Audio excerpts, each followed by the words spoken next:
Gênesis capítulo 6, versículos 13 e 14. Apenas para tomarmos como base desse tema sobre a vida de Noé.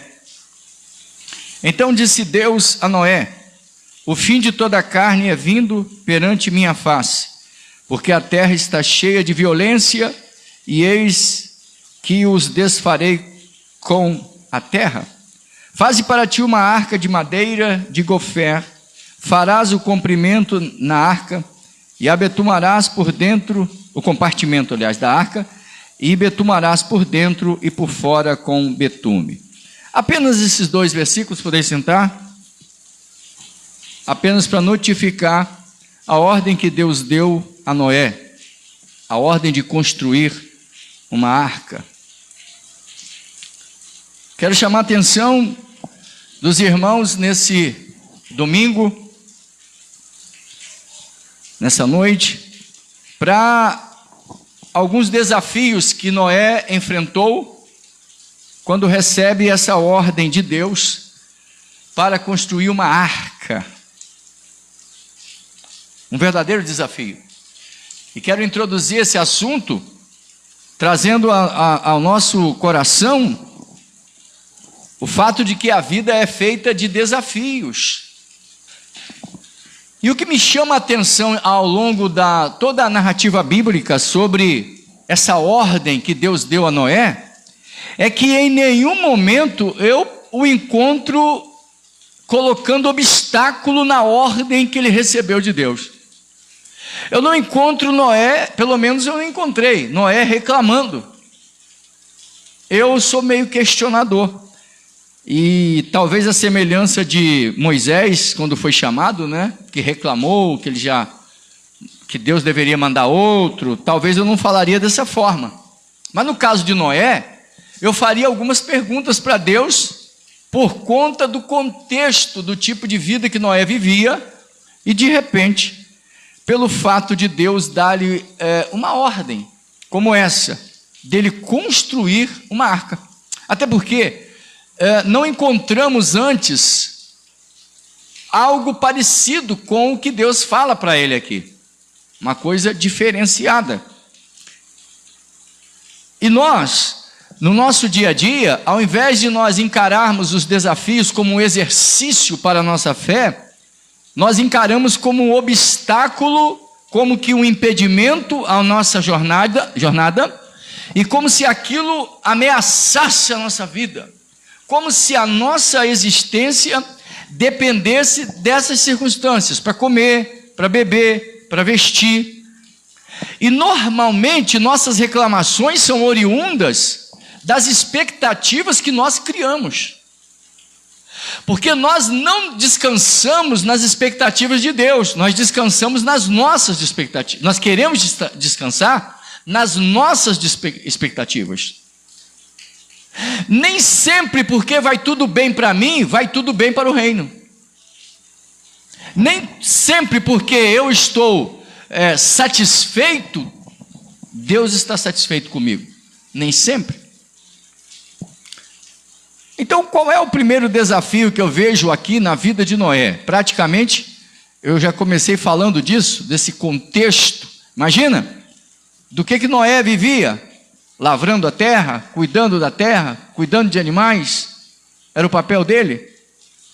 Mas aí de repente Deus aparece, aqui no texto, do nada Deus aparece para ele, não houve nenhum preparo.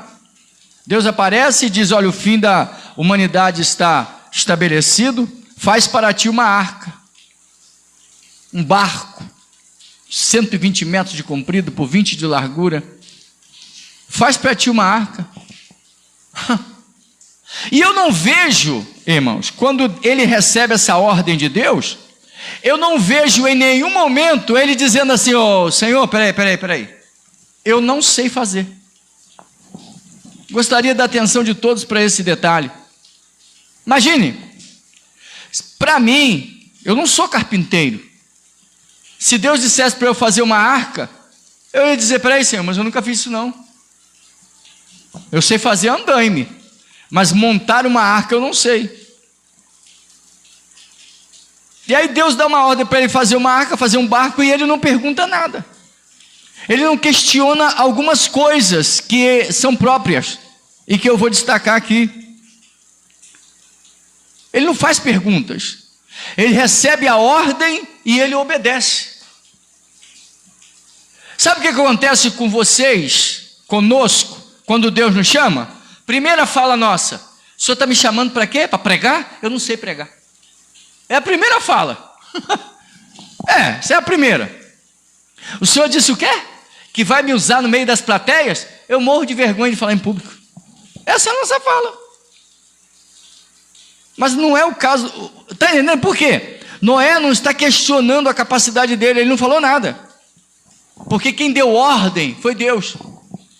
Ele obedece. O homem não era carpinteiro, gente. Como é que ele vai construir uma arca? Como que ele obedece?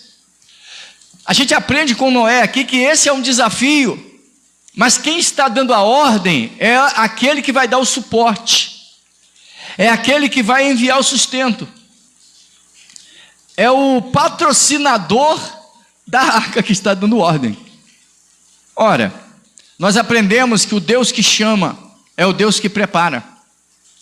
Todos os homens que Deus chamou não sabiam fazer aquilo para o que foram chamados. Deus não chamou porque eles sabiam. Apenas Deus os chamou. Há um erro grave de alguém achar que Deus nos escolhe por causa da nossa capacidade, amado. Deus não nos escolhe por causa da nossa capacidade. Deus nos escolhe porque Ele é soberano. E Ele nos escolhe por graça. É um favor que a gente não merece. Por quê? Irmãos, Deus não precisa de ninguém para fazer nada. Mas Ele decidiu nos colocar na obra dEle. Ele resolveu nos chamar para fazer a obra dEle. Mas Ele não precisa. Ele poderia fazer sozinho. E por que Ele nos chamou? Isso é graça. E eu já vi pessoas enganadas de dizerem: Deus escolheu porque Ele viu que o fulano é especial. Deus não escolhe ninguém porque alguém é especial. Deus não escolhe ninguém porque essa pessoa, nossa, tem uma habilidade espantosa. Não. Está aqui um exemplo de que Deus escolhe o Noé, que não sabe, que não tem o histórico de ser construtor de arca. Segundo, qual é uma pergunta que eu faria para Deus? O Senhor quer que eu faça um barco aqui no monte, né? E outra: Senhor, mas como é que a água vai chegar aqui? Porque não chovia. Era um vapor que subia da terra e regava a face da terra. Tipo aquele vapor subia e molhava a superfície da terra, só isso. Não tinha chuva. Então, no caso, se Deus fala comigo, a primeira fala: Noé não fala isso aqui. Eu perguntaria: Senhor, vai fazer uma arca, mas cadê a chuva? Não tem chuva. Cadê o cachoeirão? Inundação no monte. Senhor, eu não sei fazer barco. Senhor, isso aqui é uma montanha. Deus, aqui não tem chuva. Quem sabe Noé poderia dizer assim: que os outros vão falar? O que as pessoas vão falar de mim? Tá doido. Esse cara tá maluco. Tu tá fazendo um barco no monte? Pergunta: como é que tu vai sair com esse barco daí? De 120 metros. Está entendendo, irmãos? Deus dá uma ordem para fazer a arca. A pergunta não é como a arca vai sair daqui, como que a água vai vir para esse lugar. Isso aí é problema de Deus. Manda quem pode, obedece quem tem juízo. Deus deu uma ordem para fazer. E para você, que Deus chamou para o ministério, Deus te chamou para o ministério. Por que Deus me chamou? Eu não sei fazer nada, eu sou a pessoa incapacitada, meu coração está voltado para outras coisas. Por que Deus me chamou? Porque Deus é soberano. Você tem que perguntar por que Ele chamou. Você tem que dar glória ao nome dEle e se submeter à vontade dEle. Porque Ele é o Senhor. Repito, manda quem pode, obedece quem tem juízo. Deus chamou. E por que ele chamou? Porque ele quis chamar. E quando nós cometemos a insanidade de dizermos não para ele, bom, estamos querendo arrumar problema grave contra nós mesmos. Sofrimento, desespero, angústia, dor, desapontamento. Por quê? Porque antes que te formasse, no ventre te conheci. E antes que saísses da madre, te santifiquei. E as nações te dei por profeta. Jeremias 1,5. Deus nos chamou ainda no ventre da nossa mãe. É a única vez que eu encontro uma predestinação fatalística essa. Não é para salvação, para o ministério. Deus chamou. Antes que você nascesse, Ele não perguntou para você se você queria. Ele simplesmente te chamou. E a capacidade? Ele vai te dar à medida que você se submeter. Senhor, mas isso aí é praticamente, para mim, na minha concepção, praticamente isso é impossível. Mas acontece que nós estamos falando de um Deus que pergunta para Sara: haveria alguma coisa impossível ao Senhor? E em Lucas 1,37, Gabriel responde: porque para Deus nada é impossível. Essa noite, essa palavra, ela é de cunho ministerial. Você que foi chamado por Deus, chamada por Deus, chamado por Deus. Você que acha ou achou que poderia fazer a sua vontade, descobriu, quem sabe, mas não descobriu tarde, porque está vivo, está podendo assistir a live. Deus te chamou para o ministério. E a prioridade é a vontade dele, não é a sua. Bota isso na sua cabeça. Quem priorizar a vontade de Deus vai ficar feliz, porque a prioridade é a vontade dele.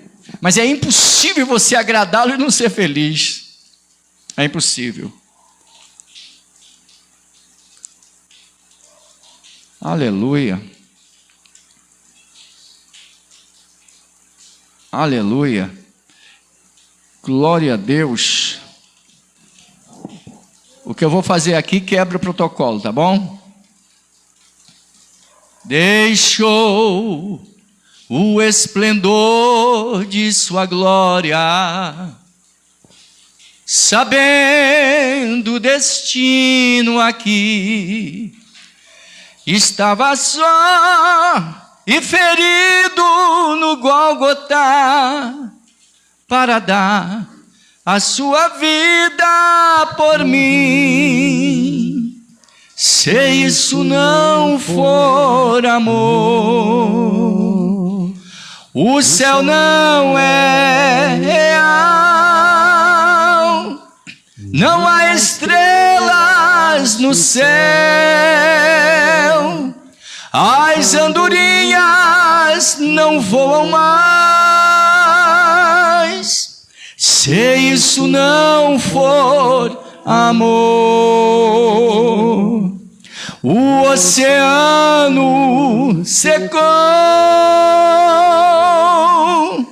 tudo perde o valor, se isso não for amor. Entendeu agora porque Deus te chamou? Não se explica o amor dele. Deus te chamou porque Ele é amor. Isso não se explica. O amor dele nos constrange. E por mais que nós o tenhamos envergonhado com as nossas práticas, Ele nos ama. E Ele nos chamou. Então nessa noite, aprenda uma coisa: esqueça tudo, deixe tudo e entregue-se só a Ele. Eu aprendo com Noé, o homem não reclamou. O homem não colocou obstáculos, ele obedeceu. Um outro fator interessante é o tempo da construção, item 3. O tempo da construção. 120 anos. Ele não perguntou: Senhor, aonde que eu vou arrumar essas madeiras? Deus, como é que vai trazer essas madeiras para cá? Senhor, e os pregos? E o betume? Senhor, e eu preciso de uma planta. Cadê o engenheiro? A gente não vê Noé falar nada disso. A gente só vê ele receber uma ordem e ele executa. Quando Deus dá uma ordem, a gente precisa entender que Ele é o financiador da obra, amado. Ele é o financiador. Quando é Ele que chama, a gente tem que descansar nele. E descansar no tempo dele. Eu já estou borocochó. Manda outro, como Moisés fez. Deus fala assim: não, eu chamei você, rapaz. Não interessa quantos anos você tem 300, 400, 500, 600, não quero saber, eu chamei para você. Você não vê Noé reclamando de idade. Nós temos uma mania de achar que quando Deus nos chama, a gente tem que estar prontinho, tinindo de tudo. Eu exorto minha família, assim como eu exorto qualquer um, e a mim mesmo. A gente guarda um conselho, que eu sou chato nessa área, e eu vou te explicar uma coisa. Cuidado com a tua boquinha, quando você sai de casa. Você está vindo para a casa de Deus, aí reclama do sapato, reclama do chinelo, reclama da roupa, reclama do recurso, reclama do carro, reclama do dinheiro. Não faz isso não, faz isso não. Você pode até ficar chateado, mas vê se joga essa ansiedade em cima do Espírito Santo. Espírito Santo, estou precisando de recurso. O financiador da obra é Ele. Eu já falei que uma vez eu estava indo para o culto, estava com 23 anos, e o meu sapato estava com um buraco embaixo. Tinha que orar com o pé cruzado para ninguém ver o buraco que tinha no sapato. E no meio do caminho eu virei o pé para o alto, para o céu, porque em cima estava bonitinho, engraxado. Eu disse: Senhor, é da tua vontade isso mesmo? Meu sapato está furado, estou precisando de um sapato bom, mas estou sem condição. Mas é assim mesmo que o Senhor quer que eu te sirva? Eu estou indo para o culto. Mas o Senhor quer que eu vá com ele ventilando por baixo? Porque quando chove dá um fresquinho lá embaixo. Não podia chover, né? Senão tinha inundação no sapato. Cheguei na igreja, sentei ao lado de um irmão que disse assim: quanto que você calça? Aí eu, 42. Ele disse: eu tenho um sapato lá em casa, que eu usei uma vez, novinho. Deu, não sei, calo no pé, não sei. E eu não consigo usar aquele sapato. Está zerado, novinho. Para quem é do meu tempo, deve se lembrar do Vulcabras. É um sapato Vulcabras, né? Um sapato social, muito bom. Não sei se ainda tem essa marca. Tem, né? Muito bom. E aí eu voltei com um sapato novo para casa, amado. Se você achar que isso não é Deus, fique à vontade. Eu entendi que Deus estava cuidando de mim. Eu não murmurei, eu não reclamei. Eu virei o pé para o céu e disse: é isso mesmo, Deus? É assim que o Senhor quer? Que eu te sirvo com um buraco debaixo do sapato? Se o Senhor quiser, eu vou até descalço, mas eu vou. Conheci um irmão que até os 80 anos foi batizado com o Espírito Santo dentro da Bíblia. Ele caminhava uma distância de 1 hora e tanto a pé com a Bíblia numa sacolinha assim nas costas, sapatinho na mão e descalço. Irmão Olavo.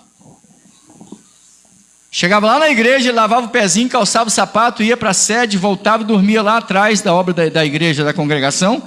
Enfim, esse homem serviu a Deus até os seus últimos dias, e quando ele já não podia mais andar, uma certa tarde disse para a irmã Sofia, a esposa dele, daqui perto: mulher, me dá um banho, porque vai ter uma festa muito linda e eu fui convidado.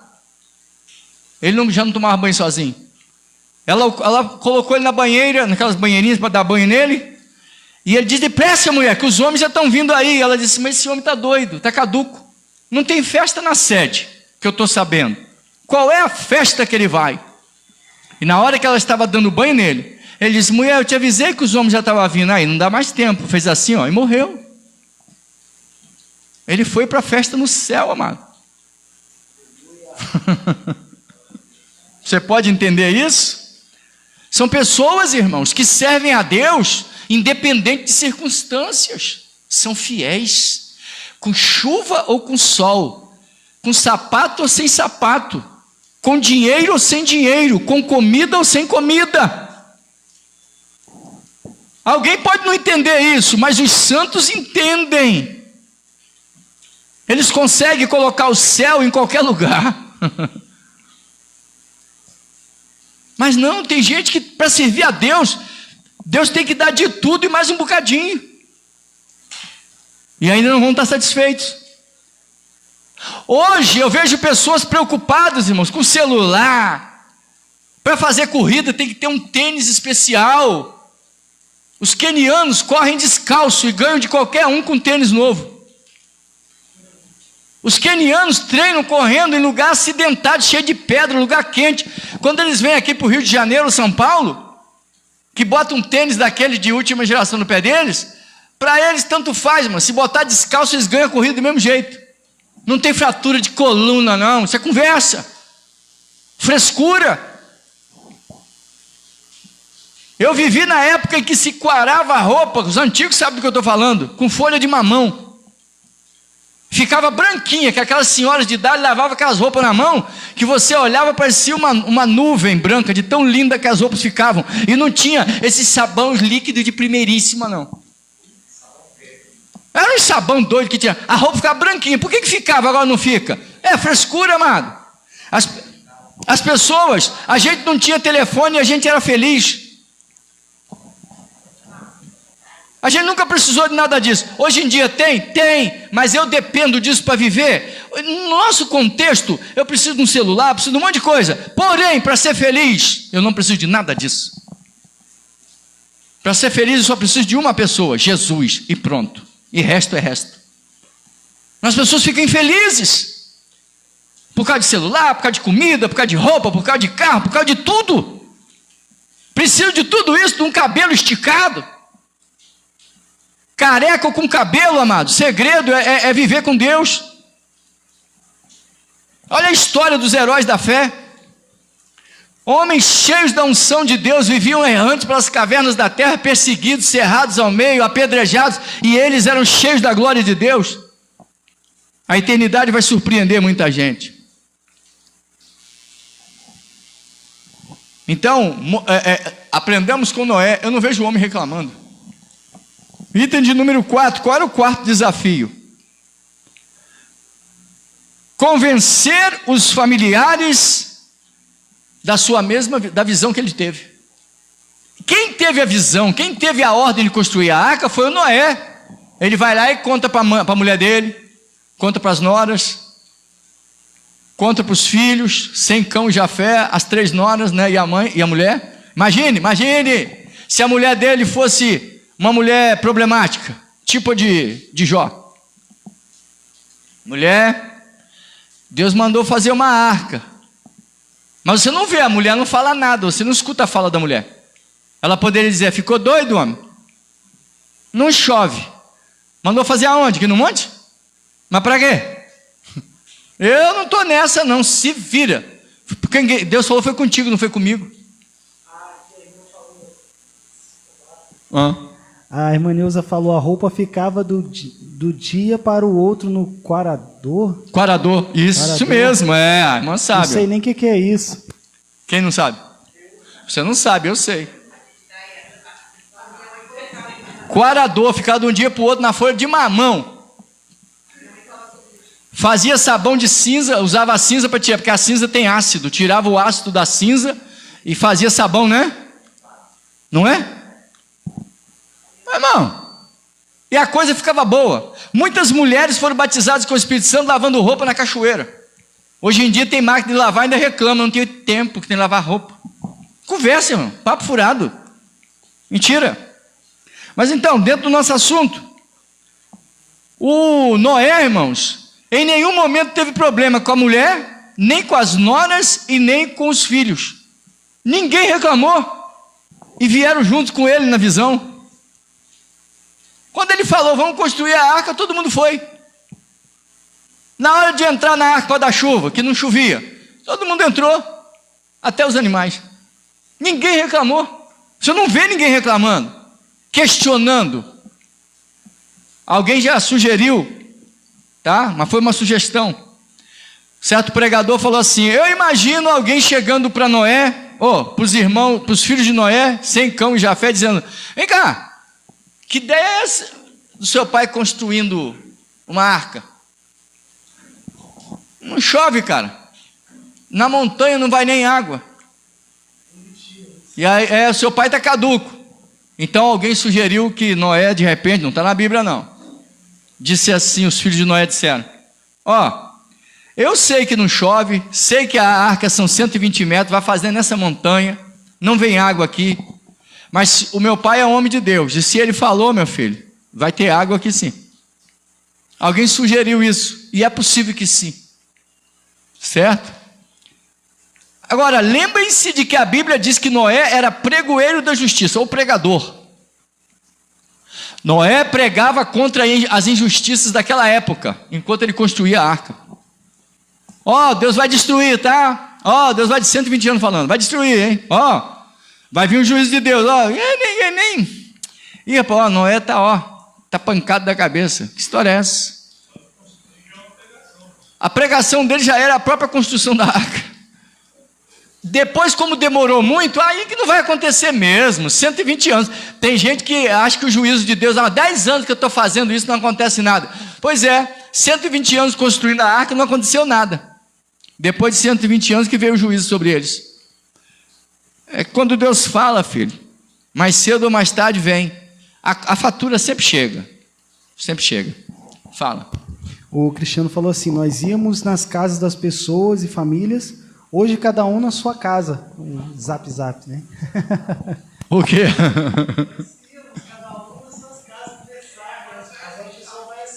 Hoje em dia a gente ia nas casas. Vamos na casa do fulano fazer uma visita? Faz tempo que eu não falo com ele. Hoje em dia não. Eu estava conversando alguns anos atrás com uma irmã lá, ela ligou para a gente lá da Espanha. A minha filha conversa com alguém da Inglaterra quase todo dia. Parece que as duas estão no mesmo quarto batendo papo. O dia inteiro. Mas mora na Inglaterra, poxa. Hoje, facilidade. Antigamente, quando eu tinha 7 anos de idade, olha quanto tempo faz, 51 anos. Eu fui a São Paulo, e aí, para dar um telefonema, quem estava comigo foi fazer um telefonema. Como é que fazia? Ligava para telefonista completar a ligação. Nessa época, irmãos, quem tinha telefone era seu fulano. O telefone era um investimento, você investia em telefone. Era o preço de uma casa. Não é? Memória boa, não, Maria Luz? O telefone era preço de uma casa, irmãos. Era caríssimo. Quem tinha telefone em casa... Tem um ex-cunhado meu, até quando o advento do celular, ele tinha um telefone daquela época. Eu acho que ele ainda tem esse telefone. Quer dizer, não deve ser o mesmo número. Um telefone antigo. Caro. Pois é, quando surgiu aquele tijolão, né? Então,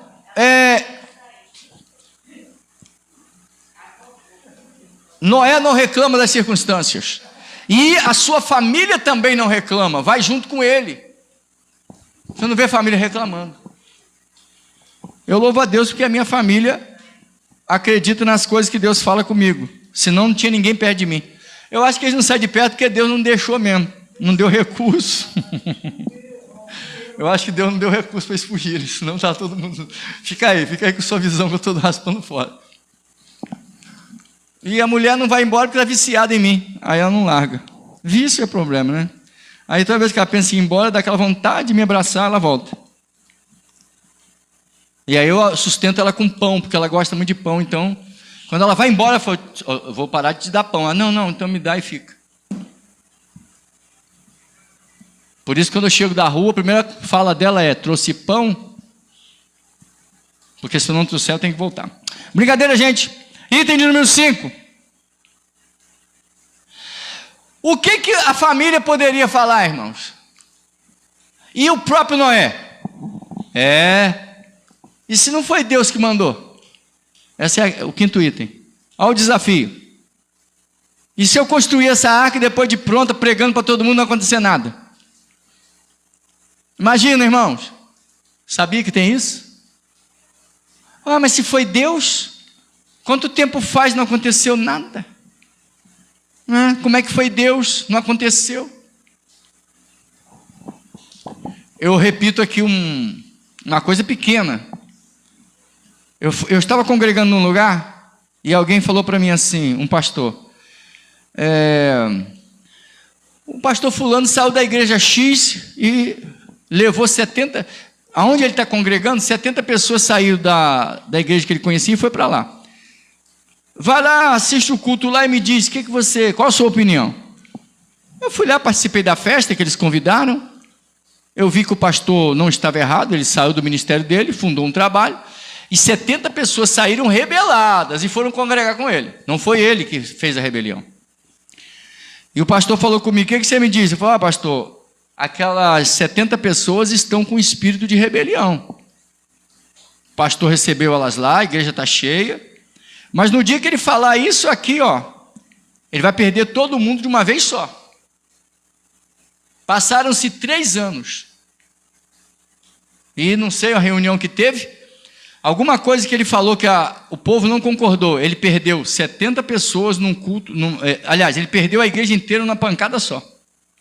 Fechou. Foi todo mundo embora. Espírito de rebelião, irmãos. 3 anos depois. E esse pastor que me mandou ir lá, falei com ele, olha, o senhor tem uma pessoa que é aí no seu ministério, que vai rachar o teu ministério. Ao invés dele confiar no que eu falei, ele foi exatamente na pessoa que ia rachar o ministério. E fez aliança. O que aconteceu com o ministério dele? 3 anos depois, rachou, perdeu mais da metade. Aí eu nem sei quantas pessoas ficaram, vieram me contar, rapaz, a fulana rachou a igreja. E aí, o que você me diz? Eu falei, bom, agora tem 3 cabeças lá, vai rachar também. Aí, primeira cabeça, os próprios parentes dele levou um grupo. Depois, os amigos dele levou outro grupo. Ficou só ele com uma família lá. Num culto teve uma discussão, perdeu 30, fechou. 3 anos depois. Ou seja, quando nós falamos isso da parte de Deus e se cumpre, a família, as pessoas à nossa volta, porque disseram que eu tinha falado da carne. Tu acha que eu fico preocupado com isso? Certa menina ia para o culto porque estava tendo um namorado por aí, e ela ia para o culto porque a família praticamente convidava, apertava, ela ia. Chegava e ficava carrancuda. E aí um dia eu estava na minha casa e Deus falou o nome, ela até é de origem grega. Deus falou o nome dela para mim e disse assim, eu vou tirar algo da fulana que ela ama muito, vou desmanchá-la e fazer de novo, do meu jeito. Eu escutei aquilo, irmãos, me emocionei, sentindo a presença de Deus, e Deus falou o nome dela para mim. Eu tinha pouca amizade. Falou a segunda vez. Eu falei, gente... Eu falei assim, se o senhor realmente quer que eu fale, vai ter que falar isso comigo, mas é lá. Chegou lá no culto. O senhor falou comigo, fala o que eu te falei. Eu disse, Senhor, só se o senhor me der um sinal. Eu vou orar. Ela nunca fechava o olho para orar. Se ela fechar o olho, eu falo. Aí vamos orar, irmãos. A igreja ficou de pé. Quando a igreja fechou os olhos, ela também fechou. Eu falei, perdeu. Quando ela abriu o olho, eu falei o que Deus mandou falar, que Deus ia tirar algo que ela amava muito. Ela chorou muito ao escutar isso. E a família não acreditava muito em dons. Eu estou me lixando para isso. E aí, passaram-se 15 dias, ela esteve na minha casa. E aí, irmãos, como não aconteceu o que eu falei, ela falou na minha cara, lembra do que você me falou? Tudo da carne. Ou seja, não se cumpriu. Eu falei, minha filha, eu não morri por você na cruz, não. Vê se a minha mão está furada. O que eu falei foi da parte de Deus. Agora tem o seguinte, já está em curso. Vai acontecer. E aí na outra semana parece que o rapaz pediu separação e aconteceu o que Deus tinha me falado. Eu não pedi para escutar isso. Ora, até hoje, todas as coisas que eu sei que Deus falou, me aconteceu. Por que as coisas maiores que Ele falou não vão acontecer? É só esperar, irmãos. Mas não sou eu que faz uma profecia se cumprir, é Deus. Não precisa acreditar não, é só esperar.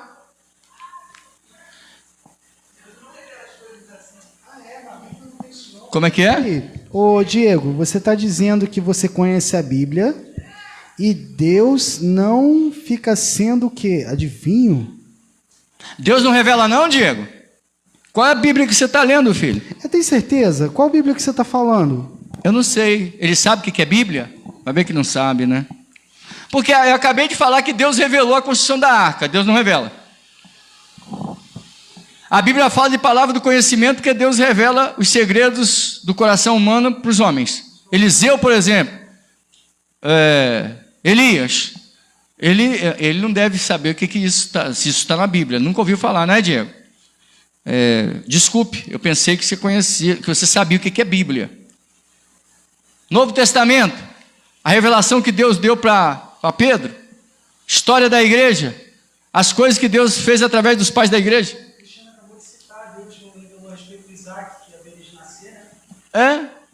A Bíblia, se tem uma coisa que mais tem na Bíblia é revelação.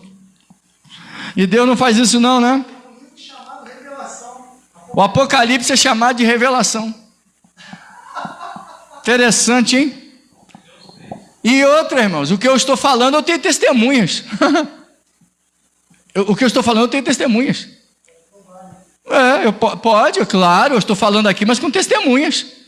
E essas pessoas estão, com exceção de uma que está no Rio Grande do Norte, a maioria está para essa área aqui. Eu posso chamar um por um, eu tenho testemunhas, eu posso falar, tenho moral para falar. Porque tudo que eu estou falando, minha família testemunha e as pessoas estão à minha volta. Por isso que eu estou testemunhando. Como é que Deus não revela? Ela revelou que a mulher Deus revelou para Ezequiel que a mulher dele ia morrer e morreu do jeito que Deus falou. Item de número 6, desafios, né, do Noé. Esse negócio de construir a arca, irmãos, era atípico. Nunca aconteceu antes.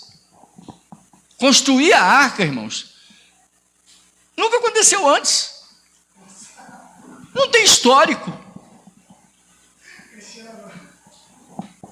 Hoje Cristiano pegou pesado, Cristiano. Colocou aqui 324 profecias a respeito de Jesus. É isso aí, Cristiano. Bombardeia mesmo, velho. Puxa a metralhadora espiritual aí. 300. É porque a pessoa fala besteira, amado. Se você não sabe, né? A pessoa não sabe para que vai entrar. Revelação. Profecia vem com revelação. Profecia é uma revelação. É um tipo. Os dons de revelação, por exemplo, profecia é um tipo de revelação. Revelação é uma coisa, profecia, revelação e visão são coisas que trabalham juntas. Elias falou que não ia chover, por 3 anos e 6 meses não choveu. Mas quando ele estava orando para chover, o que ele viu na montanha? Ele teve uma revelação. A nuvem, tamanho de uma mão, lá no horizonte. Eliseu, Deus revelava para ele os planos do rei da Síria todinho. Tudo que o cara fala, vamos descer no lugar tal. Fala, não desce não, rei de Israel, ele está lá. E a mulher que entrou? A mulher de Jeroboão tentou enrolar o profeta Aías, que já estava muito idoso. Aí a boba da mulher foi lá por ordem de Jeroboão para consultar o profeta. Ela foi disfarçada. Como é que você vai consultar um profeta disfarçado? E ele nem enxergava por causa da idade. Só que quando ela botou o pé na porta, ele disse, entra, mulher de Jeroboão. Porque Deus revelou para um homem cego, gente. Isso é profecia, querido? Existem pessoas que usam de adivinhação. Isso é verdade. Sim. Tá? Não é o caso aqui. Aqui é com base... Adivinhação é leitura de pensamento e análise comportamental, algo ligado à psicologia humana. Então, leitura da energia que está no ambiente, leitura comportamental, isso é adivinhação, movido às vezes pelo espírito maligno. Agora, revelação é quando Deus esclarece algo para a pessoa que ele quer que saiba. Isso é revelação. Aí está confundindo a revelação com a adivinhação. O cara está fazendo confusão. Adivinhação é uma leitura. Por exemplo, Deus não conhece... Deus não. O diabo não sabe o que eu penso, mas ele pode ler. Ler o quê? A energia humana. Não é o nosso caso aqui, tá? Para eu estar falando sobre isso. É ele que peça aí um culto só sobre dons espirituais e a gente pode botar isso no meio. Então esse caso da arca, irmãos, era atípico. Algo que não tinha acontecido ainda. Vai botar na testa. E o beijo. Isso é hino que ela está cantando ali. Irmãos, essa coisa da construção da arca, irmãos, ninguém tinha feito. Agora deixa eu dizer uma coisa. Todos os homens e mulheres que um dia foram desbravadores foram chamados de malucos, de loucos. Por quê? Ô pastor, por que o senhor não coloca aqui um frigobar? Está todo mundo fazendo. Pastor, por que o senhor não faz um culto assim, assim, assim? Está todo mundo fazendo. Pastor, por que o senhor não enfeita a igreja assim, ó, com um monte de coelhinho? Está todo mundo fazendo. Irmãos, não tem nada a ver com todo mundo. Cada um vai dar conta a Deus por si só. Eu não tenho nada com isso. Nesse caso aqui, imagine alguém chegando para Noé e falando: ô Noé, para que fazer essa arca? Ninguém está fazendo arca. Noé, nem chove, Noé. Você está doido? E outra coisa, uma arca de 120 metros, tu vai levar para a água por onde? Porque a água não sobe aqui. Não, irmãos. Você vê, Noé aqui não dá satisfação a ninguém. Ele simplesmente obedece à ordem de Deus e faz a arca. Ele constrói a arca. Simplesmente. Então era uma coisa atípica. Eu preciso entender e conhecer a voz de Deus para obedecê-lo, independente de opinião alheia. Não que eu não possa ouvir opinião, eu vou ouvir a opinião dos outros. Mas eu preciso ter convicção de quando é Deus. E quando não é Deus, eu tenho que ter moral também para dizer: fulano, me equivoquei, não era Deus não. Você está achando que a gente não ora perguntando: Jesus, olha só, tem um monte de igreja lotada, a nossa não enche. Você acha mesmo que eu nunca perguntei para Deus? Tu acha também que eu tenho problema de baixar as portas? Já tentei isso 3 vezes. E nas vezes que eu tentei, a igreja mesmo disse para mim: pastor, deixa onde está.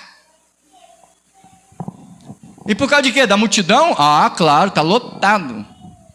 Pastor, por que o senhor não faz aliança com fulano? Porque a visão foi para mim. Ou eu sei que é Deus, ou não é Deus. Aí alguém já falou: ô pastor, dá um tempo. Baixa a porta e dá um tempo. Eu falei: olha só, se eu tiver que fechar, eu não posso mais ser pastor. Por qual motivo? Porque tudo que eu prego tem a ver com a minha chamada e a visão que Deus me deu e o projeto que está na minha cabeça. É de Deus. Agora, se isso não é Deus, eu também não tenho condição de ser pastor. Tem que parar. Então, tudo que Deus fez é utopia. Até aqui. As coisas profundas que Deus tem feito. Aí isso é utopia. Eu tenho que parar com o ministério. Não, vou congregar, mas ser pastor nunca mais. Porque não dá. Como assim? Porque a igreja não é bar. Ah, fechei aqui, mas eu abro ali. Não, senhor. Se fechar é uma vez só. Mas você é radical. Não, meu filho, eu tenho que reconhecer quando eu erro. Ah, vem congregar comigo. Beleza, eu vou congregar, mas ser pastor não. Sem problema nenhum, nada de pirraça. Eu preciso saber quando é Deus e quando não é. Agora, o Deus que falou coisas pequenas para mim, cumpriu a risca. Essas maiores que ele falou, ele não vai cumprir. Alô? Acorda. Quando eu fui a Juiz de Fora alugar uma casa, eu falei para minha esposa, eu levei 1 mês lá e não dava para alugar casa porque a gente não conseguia. A mulher teve que pagar 3 meses de aluguel adiantado, né, para alugar, a sogra do irmão lá. E aí eu vim, vendemos a casinha que tínhamos, e eu disse para minha esposa, isso era numa quarta-feira, eu vou a Juiz de Fora, vou voltar lá, eu vou alugar, como é que você quer a casa? Ela falou, eu quero a casa assim, assim, assim, descreveu, beleza, eu vou alugar a casa hoje, quarta-feira, volto de noite, quinta a gente muda. Como é que você tenta 1 mês, não consegue, e você diz que vai alugar com 1 dia? Sabe quanto tempo eu levei para alugar uma casa em Juiz de Fora? Sim, eu entrei 40 minutos. Cheguei lá num lugar, a mulher falou assim, não, mas aqui você tem que ter fiador. Eu falei, não tem fiador, não vou arrumar, se a senhora quiser me alugar, é do jeito que eu estou falando, no bico. Ela disse, não tem, mas o senhor anda para frente, o senhor acha. Eu andei, o homem, você não tem uma casa para alugar? A mulher falou, eu tinha ontem, se você viesse, estava alugado. Anda para frente, você consegue. Andei mais um trecho, o homem falou assim, a casa do meu primo está desocupada. Onde é? Me deu o endereço. Eu fui lá. Cheguei lá na casa, falou, o senhor tá, olhei a casa por dentro, estavam pintando. Eu entrei assim na casa, do jeito que a Lud pediu, a minha esposa. Eu voltei e falei para a empregada, chama o teu patrão que eu estou alugando a casa. O patrão dela chegou, quando ele me viu de longe, irmão, nunca tinha visto o homem, eu não conhecia a cidade. O homem me viu de longe e falou assim, ah, é você? Eu falei, por quê? Você me conhece? Claro. De onde? Nunca tinha visto ele. Eu te conheço, por aí. É o dono de um bar, esse homem. Aí ele falou, mas eu não estou alugando mais não, apertou minha mão, como é que tá? Tudo bem com você? Eu falei, tudo bem, graças a Deus. Conversando com 2 amigos. Aí ele falou assim, mas eu estou vendendo. Depois ele brincou, eu estou brincando, eu estou alugando sim. Quanto é que você quer? Eu estava com o dinheiro do aluguel no bolso. Eu já tinha estabelecido o valor. Estava no meu bolso. Ele falou, e quanto é? O valor que está no meu bolso. Aí ele falou, mas eu não estou pedindo dinheiro adiantado não. Eu falei, mas eu faço questão. Eu falei, você quer me abençoar? Deu dinheiro na mão dele. Irmão, sem contrato, sem nada. Quando eu terminei de dar o dinheiro na mão dele, ele perguntou. Eu falei assim, e o contrato? Ele disse, chega aí. Olhou dentro dos meus olhos e disse, tu é homem? Eu falei, sou homem, fechado o contrato. Quarta-feira de noite eu estava em casa, quinta-feira eu mudei, 11 da manhã eu estava na minha casa em Juiz de Fora. Aí eu te pergunto, se Deus fez essa coisa pequena, como é que não faz as coisas grandes? Fala sério, irmãos. Ou você confia ou você não confia. É Deus ou não é Deus? Quando eu mudei, eu vou segurar hoje, eu vou tomar só um pouquinho mais de tempo. Pouca coisa, tá? 10 minutinhos. Eu tinha que mudar desse bairro para o centro da cidade, para perto do centro da cidade, bairro Progresso. E aí eu não conhecia o Progresso. Eu não conhecia. Fui fazer um serviço lá. E aí Deus falou, eu falei, Senhor, eu queria morar aqui na cidade, porque os meninos vão para a faculdade, como é que eu faço? O Senhor falou, você vai morar ali. Aí Deus apontou o lugar. E eu disse, aí eu fiquei com o coração feliz, falando, amém. Daqui a pouco eu vou lá olhar. Cheguei lá e olhei, irmãos. Tinha um apartamento lá. 4 andares. Aí Deus falou, é aqui. Aí eu olhei o apartamento, de cima e embaixo não tinha uma placa de alugas. Falei, quem são os donos? O pessoal que mora ali para baixo. Uns empresários. E eu disse, vem cá, está alugando? Aqui é a ordem deles. Eles falaram assim, não, está alugando não. Aí eu falei comigo, mas Deus falou comigo que está alugando. Aí eles disseram, não está alugando não. O Senhor falou, eu falei, Senhor, disse que não está alugando, mas o Senhor falou que é aqui? O Senhor falou, é aqui. Apartamento na minha cara. O Senhor disse que está alugando. Eles disseram, não está. Aí eu fui num domingo fazer um serviço, minha esposa foi comigo, a colega dela falou, vamos no mercado comigo, Lu. E foram. Não demorou nada, a Lu de volta com a chave na mão assim. Chave do nosso apartamento. Eu falei, como assim? Ela contou a história. Ela estava no mercado, a dona do apartamento, irmãos, tinha vindo do Rio de Janeiro para alugar o apartamento de Juiz de Fora, botar para alugar. E ela, naquele domingo, ela estava lá para isso. E quando ela viu essa colega da minha esposa, falou assim, Regina, estou querendo alugar meu apartamento aqui, vim do Rio só para isso, botar o apartamento para alugar. Você não conhece ninguém não? Aí a Regina, aqui ó, era minha esposa. Adivinha onde era o apartamento? Onde Deus tinha me mostrado. Quando eu cheguei na porta do apartamento, eu falei, pô, é esse lugar que Deus me falou. Apartamento lindo. Subimos. E o preço? Exatamente aquilo que nós tínhamos estabelecido. É esse o valor. Deus. Eu entrei e saí daquela cidade, irmãos, e todas as casas e apartamentos que fomos morar, Deus falou antes. Aí eu pergunto, o Deus que falou as coisas grandes não vai cumprir, ele só cumpriu essas, as outras ele esqueceu, ou então eu falei, isso daí era de Deus, os outros são da carne. Ou nós confiamos, ou nós não confiamos. O Evangelho tem 2 opções para as pessoas que estão nele. Uma, Ou você é espiritual ou você é carnal. Ou você vai para o céu ou você vai frequentar a igreja e vai perder seu tempo. No dia do arrebatamento você fica para trás. Quero lembrar, você que está na live, cristão, deixa eu te falar uma coisa. Você sabia que só quem vai subir é crente cheio do Espírito Santo? Crente meio barro, meio tijolo, meio pataca, não vai, irmão, no arrebatamento. Vai ter que apertar a mão do anticristo. Olha as vezes imprudentes, irmãos, que servia a Deus meio barro, meio tijolo. Alô, você tem que ser cheio do Espírito Santo. Você tem, só tem essa opção. Cheio do Espírito é transbordando de Deus. Você acha que você está meio na carne, e vai subir no arrebatamento? Isso é impossível. Acho que tem crente que não sabe disso. A Bíblia diz, quem está na carne não pode agradar a Deus. Será que as pessoas não entendem? Eu vou em lugares que eu fico estarrecido, irmão. Crente que olha para sua cara com cara de bicho. Crente que passa por você com cara de nojo. Crente que diz que você vai você vai para o inferno porque ele tem a reserva contra você. Essas pessoas pensam que vão para o céu, irmão. Isso é fruto da carne. Quem está na carne não pode agradar a Deus. Será possível? É mais bonito você chegar direto na cara da pessoa e falar tudo que você pensa do que você fazer isso. E é orgulho, é arrogância, mentira, fingimento. Diz eles que vão para o céu. Não vão, amado. Mas eu falo língua estranha não salva ninguém. Isso é coisa para servo. Lá no céu não é lugar de você ficar lá com dom espiritual, não. Que vai permanecer o amor. Aí eu não entendo. Tem vezes que passa pela gente a paz do Senhor, meu querido. Mas isso é quando é jogo de interesse. Se é do interesse dele, seja bem-vindo, meu amado. Você veio. Ai, que bênção. Se não for isso, tudo bom? Ai, tem que suportar essa coisa asquerosa. Carne, amado. Carne. Eu pergunto, para qual céu que vai? Arrebatamento? Impossível.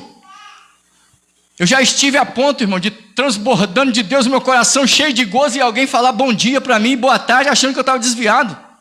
Achando não, continua achando. Pedras nas mãos. Tu acha mesmo que eu me afeto com isso? Irmãos, eu estou cheio de Deus, então isso basta. Pode falar que eu vou para o inferno, que eu sou perdido, que eu sou isso. Não está me dizendo nada. Até porque eu nem perco meu tempo pensando nisso. Eu tenho outras coisas melhores para fazer. Eu já tenho os meus próprios problemas para resolver.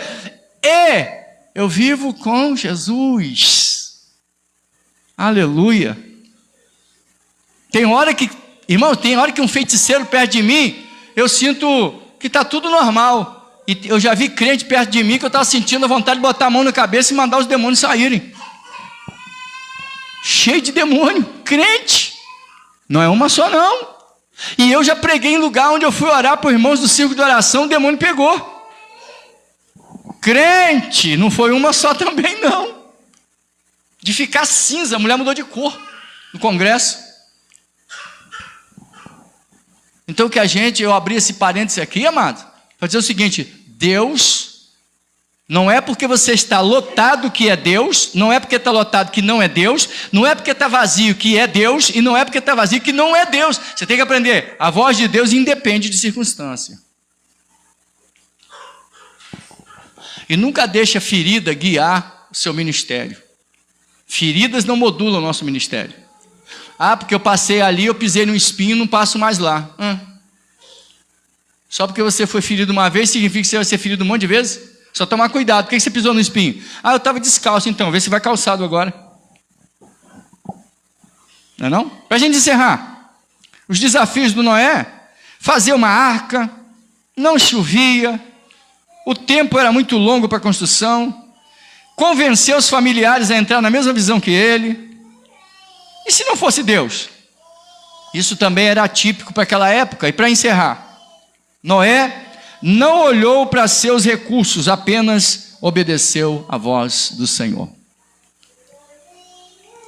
Quando Deus nos chama, você não tem que dizer assim: Senhor, quem sou eu? Eu acho essa pergunta arrogante. Quem sou eu?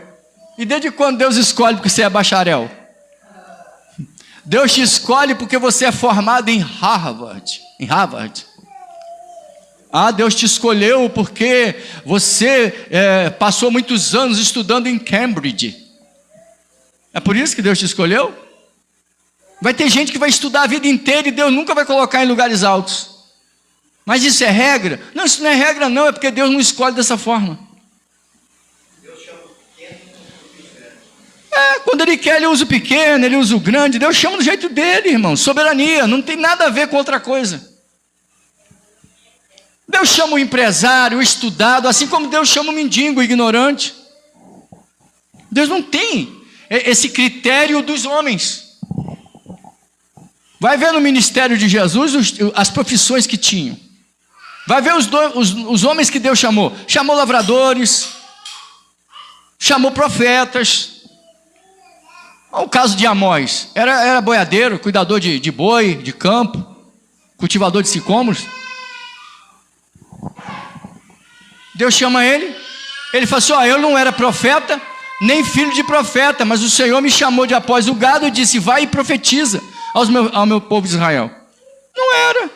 Filho de profeta quer dizer, ele não estudava na escola dos profetas, e Deus chamou. Então, eu já vi alguém arrogantemente falar assim: não, mas Deus escolhe porque Ele tem aquela pessoa especial. Eu estava falando dele. Deus escolheu porque ele é especial, Deus escolhe porque você é especial? Outra coisa, irmão. Deus te escolhe antes de você nascer. Eu citei aqui o versículo de Jeremias. Antes de você se formar, antes de você existir, Ele já te escolheu. É a única vez que eu encontro uma predestinação fatalista. Para a obra Ele não te pergunta se você quer, Ele só te chama. Né, dona Uda Novaes, a mulher do ministério infantil, e que pode evoluir para outro, né? É só granjear com esse. É uma das grandes da cidade. E sofre por não cumprir o ministério. E eu conheço uma que, nossa, a vida dela, meu Deus, porque ela não cumpriu, não sei qual é o motivo. É a segunda maior que eu conheço. Quer um segredo? Moisés tinha uma vara na mão. Aí Deus falou para ele assim: Moisés, ele estava com a vara no horizonte, horizontal. Aí Deus falou: Moisés, o que você tem na mão? Você tem uma vara. Você joga no chão. Aí quando ele jogou, virou cobra. E deu trabalho para ele, tá? Correndo no meio das pedras e a cobra tentando acertar ele. Mas aí, quando Deus manda ele pegar e suspender, quando ele pega pelo rabo e puxa, ela fica vertical. Era uma vara. O que é que isso nos ensina? A vara é símbolo do ministério, irmão. Se você jogar no chão, vira cobra. Vai te picar. E você vai pensar que é os outros. É que o ministério está no chão. Pastor, mas vão me perseguir. Claro, perseguiram todos. Jesus, os profetas. Vão te perseguir. Vão te odiar. Vão te apedrejar. Vão falar um monte de coisa. E outra coisa. Lembra do hino? O que eu te dei, eu requererei. Não darei a outro, a ti confiei. Ninguém vai fazer o que você fazer. Que isso, professor? Tem um monte de gente inteligente. Tem. Sabe até mais. Sabe até menos. Mas é para quem fazer? Você. Ministério. E se não fizer, só vem danos, sofrimento, tristeza, dificuldade, problemas. Por quê? É naquilo ali que Deus chamou para fazer. Se alguém achar que o ministério infantil, eu pelo menos sou o primeiro, se fizer fantoche, estou doidinho para assistir.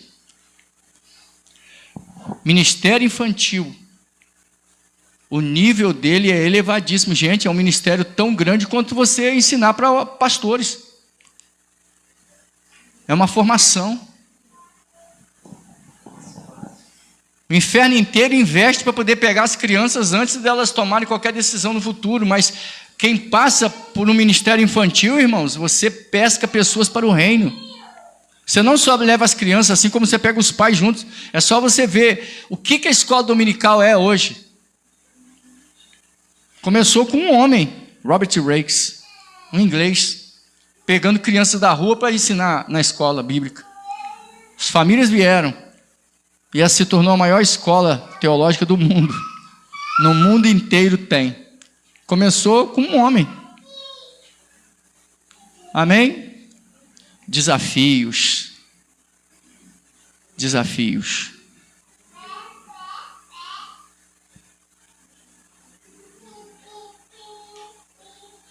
É verdade, Deus não te chamou para ser pastora. É verdade. Mas o ministério infantil é tão grande na sua mão que se você se dedicar nesse ministério,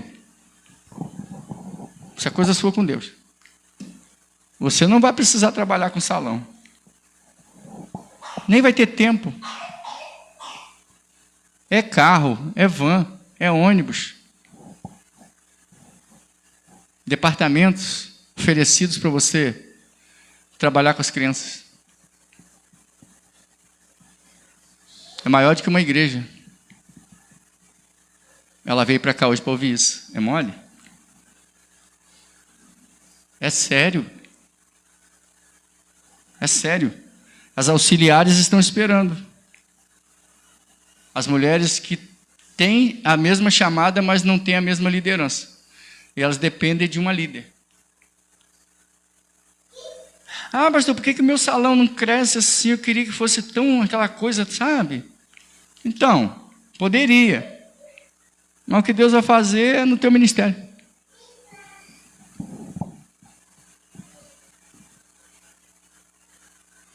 Já viu quando você começa o que Deus faz? Já, né? Como é que flui? Flui porque é a tua chamada. E aí vai ter perseguição. Vai ter inveja. Vai ter gente do seu próprio ambiente que vai te perseguir. Isso é a coisa mais normal do mundo. Infelizmente, isso vai acontecer. Você tem que estar convicto daquilo para que Deus te chamou e pronto. Mão no arado. Não é coisa de doido, não. Passar fome, deixar o serviço. Não, não, não. Isso é uma coisa que é plantado, é você e Deus. Quando começar a evoluir, vai cortando o cordão umbilical. Senão, as pessoas te... Porque entra e te prejudica. Não. É sua liderança. Sua sozinha. É liderança sua. Porque tem pessoas que se oferecem porque ficam com inveja.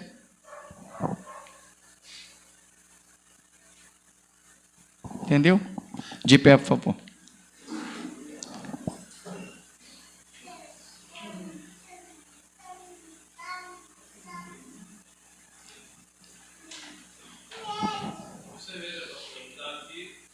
Traz ela aqui. Traz ela aqui. É, ungido o rei foi levar pão. Não quero deixar ela comigo. Vou orar para terminar. Ela vai aparecer na live. Ai, caiu, pega para ela. Irmãos, vamos orar para encerrar. E eu vou orar com a Lavínia, que é a minha vice na obra, né? Ah, será no futuro? Não vai dar tempo, Jesus vem aí. Vamos orar? O pessoal da live quer que a gente ore. Vamos? Vamos orar, Papai do Céu, né? Pai eterno, em o nome bendito de Jesus Cristo, nós queremos te agradecer por estarmos na tua presença nesta noite. Obrigado pela tua palavra, Senhor, e o despertamento do Senhor para a chamada ministerial para a qual o Senhor nos convocou. Esteja sobre a vida de todos que têm nos acompanhado, a tua bênção, a tua unção, a tua proteção. Nos dê uma noite de paz, uma segunda-feira de conquistas na tua presença, em o nome bendito de Jesus Cristo. Que o Senhor te abençoe e te guarde. Que o Senhor faça resplandecer o seu rosto sobre ti e tenha misericórdia de ti. Que o Senhor sobre ti levante o seu rosto e te dê a paz. Terminado em nome de Jesus. Amém? Amém. Isso.